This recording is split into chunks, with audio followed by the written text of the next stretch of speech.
துன்பத்தில் இருக்கும் பொழுது, கஷ்டத்தில் இருக்கும் பொழுது எந்த சக்தி நம்மளை காப்பாத்துறதோ அந்த சக்திக்கு பேரு ரக்ஷணைன்னு பேரு. ஆக ரக்ஷை அப்படின்னால் நம்மளை காப்பாத்துற சக்தின்னு அர்த்தம். எப்படி ஒரு சாதாரண ஒரு கயிறு, ஒரு பருத்தியால் செய்யப்பட்ட ஒரு நூல் எப்படி ரக்ஷையா மாறுது? இந்த சிருஷ்டியில ஒவ்வொரு படைப்புக்கும் ஒரு விசேஷமான ஒரு குணம் உண்டு. அந்த வகையில பருத்தின்னா என்ன? பஞ்சு. அந்த பஞ்சுக்கு ஒரு விசேஷமான தன்மை உண்டு. கிரகிக்கக்கூடிய, ஆகர்ஷிக்கக்கூடிய தன்மை பருத்திக்கு, பஞ்சுக்கு நிறைய இருக்கு.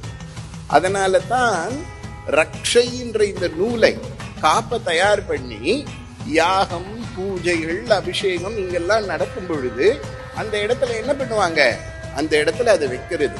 அப்படி வைக்கும் பொழுது அந்த மந்திரத்திலிருந்து வரக்கூடிய அந்த சக்தியை இந்த பருத்தியால் செய்யப்பட்ட நூல் என்ன பண்ணும்?